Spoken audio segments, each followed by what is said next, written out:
E aí, galera, estamos aqui em mais um grupo de estudos de Go e hoje nós vamos falar um pouquinho sobre como você isolar código, como você fazer uma arquitetura mais limpa. A Lauren vai fazer uma demonstraçãozinha aí, vai mostrar um códigozinho pra gente. E a ideia principal de hoje, né, é mostrar como você usar interfaces para isolar código, como você usar alguns recursos da linguagem para separar a lógica de código e deixar a sua arquitetura um pouco mais limpa. Nós vamos insistir nisso em algumas vezes, nós já falamos outras vezes, né? Mas nós vamos insistir nisso mais algumas vezes, porque é uma dúvida recorrente do pessoal, várias pessoas pedindo para falar sobre como organizar um projeto em Go, como fazer. Então a gente vai brincar com essa ideia e vamos, enfim, mostrar algumas práticas, algumas coisas que a gente faz, algumas coisas de trabalho mesmo, e vai ser super legal. E agora eu vou passar a palavra para a Lauren, que tem aí a demonstração para a gente. Vai lá, Lauren, pode mandar brasa. Bom, e aí, pessoal, esse exemplo aqui, como vocês podem ver, é um case study, tá? Então, ele não é válido para produção, mas é bom para você entender o conceito de como funciona a Clean Architecture. Para quem não conhece, ou já ouviu falar, mas não foi a fundo, ele é um tipo de arquitetura que foi trazida pelo tio Bob, o Uncle Bob, que tem como ideia você ter camadas com responsabilidades diferentes. E cada uma delas faz uma coisa diferente e uma não depende da outra. A ideia é manter essa independência entre elas, certo? Quais são elas? Tem a camada que vai conversar com a parte de persistência de dados, que é a parte do repositório, ela que vai ter a conexão com o banco, ela que vai fazer as consultas de fato com o banco. A outra seria não são bem esses nomes, tá? Mas o que eles fazem são as mesmas coisas.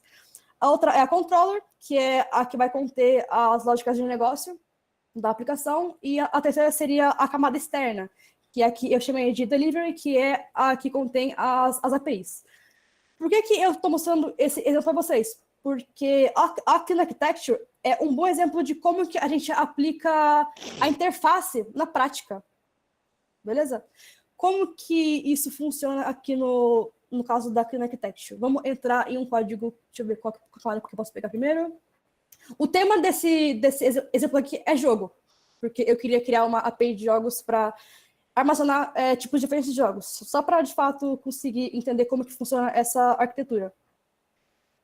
Como vocês podem saber, provavelmente, a interface ela é um tipo de contrato em que tipo, você fala assim, você fala para a camada, eu tenho esses métodos aqui. Você pode chamar esses métodos aqui que eu implemento eles e você pode utilizar eles para acessar os meus dados. Aqui no caso, eu estou na camada de... Deixa eu até ir para repository, que é melhor para mostrar. Deixa eu ver aqui. Tá aqui, repositório. Aqui é a camada do banco. Aqui nessa questão, eu usei o Mongo como banco de dados. Então, o que tem aqui é basicamente o pool de conexão que eu uso para acessar os dados do banco. Beleza? Só que o que eu queria mostrar é essa parte aqui, ó. Essa parte aqui, ela fala todos os métodos que a camada de repositório, que é a camada de dados de banco, tem.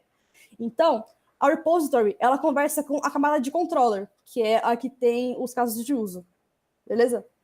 E o que a repository faz é falar, eu tenho o método de deletar, de encontrar todos por ID, de armazenar e de atualizar. Beleza, controller? Então, você está livre para utilizar esses métodos aqui que eu implemento. Por que isso é importante? Lá na controller, eu posso só... Eu chamo esses métodos que tem na repository, e se eu quiser usar outro banco, é só eu trocar o banco e fazer ele implementar esses mesmos métodos.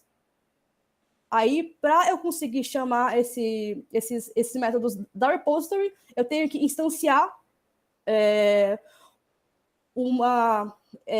o repository na hora que eu crio a controller, que seria tipo, mais ou menos aqui, e eu consigo ter acesso a esses métodos da repository. Aí, como que funcionaria para chamar, de fato, os métodos? Lembrando que, tipo, método é quando tem relação com objetos. É função quando não tem relação com nenhum objeto. beleza?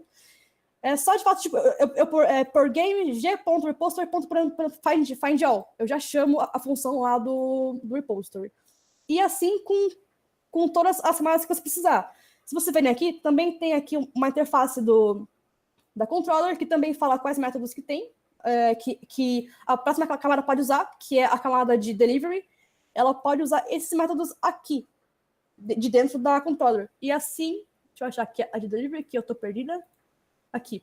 Assim, a delivery pode esperar o usuário chamar os endpoints da API e o endpoint já vai chamar a função da controller, find by ID. Esse find by ID da controller vai chamar o find by ID do repository, vai pegar lá o dado e retornar ele meio que em um esquema de pilha. Aí vai voltando para cima. Aí, se eu quiser trocar também a controller, colocar, mudar algum tipo de tecnologia, eu posso trocar desde que eu também implemente esses métodos aqui, que é o que a camada de delivery espera. E é isso, o exemplo. Bem bacana. O legal desse método, né, de você usar a interface para isolar camadas de código, é que não serve só para você, se você quiser trocar de banco de dados, né? Por exemplo, se a Lauren, nesse exemplo, quiser implementar uma camada de banco de dados fake, só para ela poder fazer testes mais facilmente, era super simples, era só pegar a interface e implementar as mesmas funções, só que em vez de acessar o banco de verdade, simplesmente finge, né? Retorna o que quem está consumindo aquela interface espera receber, mas na verdade pode ser um vetor na memória, pode ser o que você quiser, não precisa necessariamente acessar o banco de verdade. É ótimo isso para fazer mock. Em vez de você fazer o mock na camada do banco, que é muito ruim de se fazer, é muito complicado, e normalmente acaba escondendo coisas importantes que você queria testar, você pode fazer uma interface e dividir o seu sistema em interfaces. E aí, quando você quer testar um pedaço específico, fazer um mock de um pedaço específico, é muito easy. Você só precisa implementar uma struct que tenha aquelas funções que você quer mocar e acabou. Não é isso, Lauren? É isso mesmo. E também tem o ponto que também é questão de arquitetura, mas também por trabalhar com interface, que é muito fácil você testar esses métodos. Porque, como você já sabe, como tem na interface o que eles vão fazer, você já consegue prever qual que é o comportamento daquele método. E também você tem que criar funções que são pequenas. Então, isso facilita muito você criar um teste mais enxuto, você criar um teste mais limpo e também um código mais limpo, consequentemente. É bem fácil testar tudo isso. Uma das coisas que eu gosto desse modelo de arquitetura é que, como ele te obriga a pensar na interface, o que eu costumo fazer é separar um tempinho mesmo antes de sair escrevendo código para pensar na menor interface que eu consigo fazer. Só com as funções realmente necessárias, sem ficar engordando muito o objeto, né? Por exemplo, esse cara só vai ler e salvar do banco, então não vai ter as outras coisas todas. A gente só deixa as funções que a gente quer, né? A gente não precisa ter todas as funções. E com isso, a gente consegue limpar essa camada antes de sair implementando. Qual que é a vantagem de você ter uma camada limpa? A grande vantagem é que você consegue criar testes muito mais facilmente para essa camada, né? Você consegue criar testes porque você tem poucas funções. E aí você consegue fazer TDD. Eu não consigo fazer TDD se o projeto for enorme, né? Porque aquela especificação grande tem 200 funções para implementar, eu não consigo fazer TDD, mas se tiver quebradinho em pequenos problemas fáceis de raciocinar, aí fica fácil, né? Qualquer programador consegue fazer TDD com 3 funções. Agora, com um projeto inteiro, não. E aí fica bem menos assustador você fazer teste depois do deploy, né? Sim, sim. E é claro que nem tudo são flores, né? Também tem alguns pontos negativos. Na verdade, eu posso falar sobre um que é para você começar a criar a sua arquitetura limpa, é bem complexo, é bem difícil. A gente já, tanto eu quanto o César, a gente teve dificuldade em começar a desenvolver essa arquitetura em que a gente travou algumas horas para tipo, pensar, viu, mas peraí, isso aqui realmente tá certo? Até a gente acertar a mão em como que a gente vai desenvolver a arquitetura, leva um tempinho, sabe? Eu costumo também programar. Primeiro, eu desenvolvo a interface, né? A interface, as interfaces, porque aí eu tenho ideia exatamente daquilo que realmente eu preciso, como o César falou, né? E essa sua implementação aí realmente é legal e cobre bem isso aí. Eu acho legal que você não desperdiça muito tempo fazendo o que você não precisa, né? Sim, quanto mais clean for, quanto mais enxuto for no começo, primeiro você vai escrever muito menos código. Então, na verdade, acaba sendo um investimento, né? Você parou para pensar antes. Programador é um bicho ansioso. Eu posso dizer de experiência própria que programador é um bicho muito ansioso.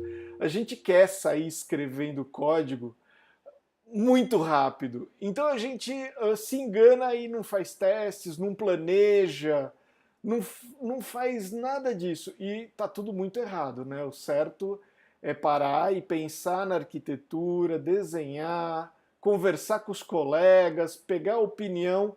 E depois que você tem muita certeza do que você está fazendo, aí você implementa. Pois é, e isso leva um tempo. Mas depois que você criou de fato, pelo menos o escopo da sua arquitetura, tipo, para implementar mais funções nela, é uma delícia. Porque tudo faz sentido, sabe? Tipo, parece que a pecinha que era complexa do quebra-cabeça, ela de fato encaixa bem, sabe? No todo. Não, e os testes estão fáceis, porque é fácil de mocar qualquer parte do código. Pois é. Nada está escrito na pedra. No último projeto que a gente trabalhou juntos, que realmente eu comecei a fazer e começou a ficar certo, esse modelo, eu e o Felipe, a gente estava numa reunião e aí paramos assim, um olhou para o outro. Meu, sério que a gente faz errado tem 3 anos? Porque era a primeira vez que a gente tinha realmente acertado a mão, sabe? Bom, eu acho que já ficou bem claro para o pessoal. A gente para a parte gravada agora. Aí a gente pode continuar batendo papo, continuar falando. Aí a gente fica com mais liberdade para falar besteira, porque a gente vai para o nosso Out of Recorders, que o pessoal fica mais livre para falar, não precisa ter timidez, porque não está mais sendo gravado. E se você está vendo isso daqui depois no YouTube, participa das nossas reuniões, que aí você não perde o Out of Records, que a gente fala besteira para chuchu e continua César, falando de código. Tá ouvindo? Oi, agora tô, não estava antes. Tô encerrando aqui, peraí. E aí, bom, enfim. Oi, Lauren, eu acho que Opa. caiu. Eu caí, né? A Lauren caiu, mas... ele caiu ou eu caí? Não, todo mundo que assim, cada um achou que ele próprio caiu e ninguém falou nada. A gravação deve ter dado um problema no final. Outro para ver o que está acontecendo. Eu achei que era a minha internet aqui. Pois é. Por que não dá problema no final? É isso aí. Galera, eu tô só encerrando a gravação. Sim, aguenta as pontas aí. Mas a ideia é essa. Aí, voltou.